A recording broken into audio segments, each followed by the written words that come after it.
Has this ever happened to you? I want to write a series, but I don't know where to start. Now we just gotta make sure we focus and actually follow through on this. I really want to write a few seasons of a show, but I don't know how to write an episode. It's an untapped market. I get that it's untapped, but do I just string a bunch of scenes together and hope they all tie into a series finale? What's going on? Why are you talking like that? Like waking up in the morning, at some point in the writing process, it's gonna come across as a little intimidating. Not just because of the skill it requires to tell a story. Chapter 1.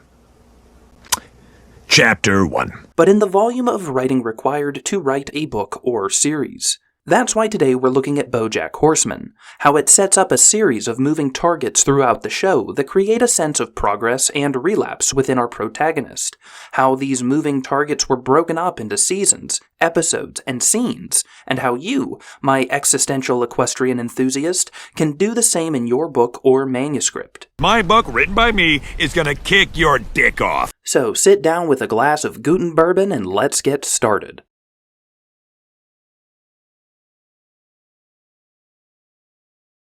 When writing a series for TV, it's hard to think 6 seasons down the road when there's no guarantee you're going to even get a season 2. Yeah, you're right. This was stupid. I don't know what I was thinking. So, like BoJack, it's better to aim for something ambiguous, but also obtainable. Let's say something like contentment.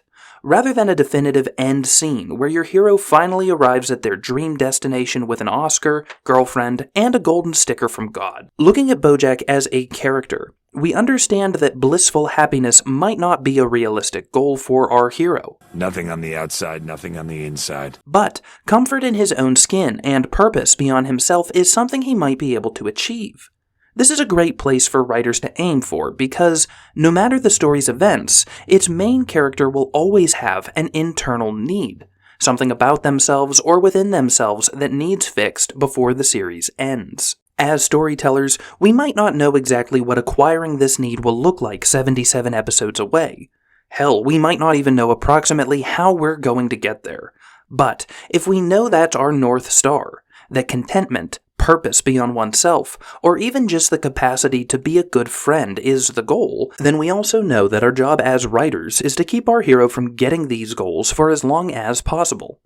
But how do we keep our hero from obtaining their internal need? Thankfully for the show, and unfortunately for real life, the internal need is something that can be repressed or ignored by dreams of shiny objects, like a huge book deal, starring in a major movie as your childhood idol, winning an Oscar, or becoming one of TV's biggest stars. These goals are all outside of our hero and are referred to as an external want, something tangible that might bring fleeting happiness but won't create internal change or lasting happiness in our character. In a standalone story, we normally create one character's need and pit it against one character want.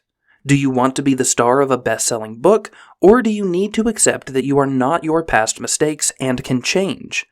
Do you want to manage everything in your personal life and business, or do you need to make time to live your life and let go of your job? Do you want to write a tortured memoir about your life and society, or do you need to write a fun story that inspires kids going through tough childhoods? But if that's the goal, how do we drag out one character need over the course of several years? Won't that get boring or feel hopeless for our audience after a while? I'm not gonna skip now, I'm invested. The critical difference in writing a series versus a standalone season or book comes down to establishing one major character need along with all the minor steps it takes to get to that need.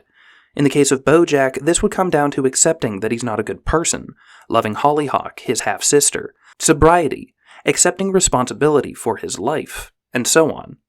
From there, you then create multiple shiny desires that pull your hero away from those mini needs, making it so that every step towards contentment becomes a battle, or, in the world of writing, a book or season. BoJack Horseman strings together a series of successive shiny objects throughout its series. From his memoir to his love for Diane, the chase for an Oscar, and the search for sobriety. BoJack is often pursuing a huge goal like fame, a smaller goal like fantasized love or fake friendships, and ignoring that these goals will never heal his childhood trauma, never fix his depression, never fill the void. To do that, he needs to change himself. You need to be better! When writing a series, we need to highlight these major wants for our audience so they understand where the story is going. In Season 1, BoJack wants a book about how great he is. In Season 2, he wants to perform the role of a lifetime. We then want to consider major consequences for accomplishing these goals, the cost of acquiring something great, or the fleeting happiness after a major success. By doing this, we establish a wave pattern in our hero's happiness. It goes up as they pursue the goal because they are making progress. It peaks when they get their goal. They then realize what they wanted took a lot of sacrifice or didn't make them happy as they wanted, which makes them sad. Hooray! Betrayal! From here, we as storytellers have a decision to make. Does our hero now pivot and realize the need that would have made them content with life? Or do we make this story into a series and give them another shiny object to numb the pain? Can we please get some alcohol into my mouth? One of these big wave cycles is called a season, or book. We have a major problem and a resolution, good or bad. If we break this down further from here, we then have mini-goals and mini-cycles, a smaller desire which contributes to the larger desire, and a small misstep which pulls our hero further from their need, such as betraying a friend for security, drinking more for attention, relapsing for relief from responsibility, and so on. These mini-cycles make up your episodes and chapters. Finally, each episode has an even smaller portion of drama that pulls a character closer towards their want for that specific episode, referred to as a scene. Falling in love with a chicken, procrastinating on a book project, or rolling your dad over Derek Jeter. Now, these scenes, chapters, and seasons might have a lot of drama, might have a lot of impact on a character, or might completely change the trajectory and focus of the story, but they all follow this general waveform where each early scene, episode, and season trends towards progress, whereas the third quarter takes a negative downturn. The fourth quarter will always come down to your needs as the writer and what you want your story to accomplish. If you are trying to tidily wrap up the story, your hero needs to take steps towards their major need, which, in BoJack's case, is the need for contentment, to take responsibility for his actions and appreciate the life he has. If, on the other hand, you are attempting to keep your story going, it's best to nudge your hero towards an incomplete resolution, or a step in the wrong direction.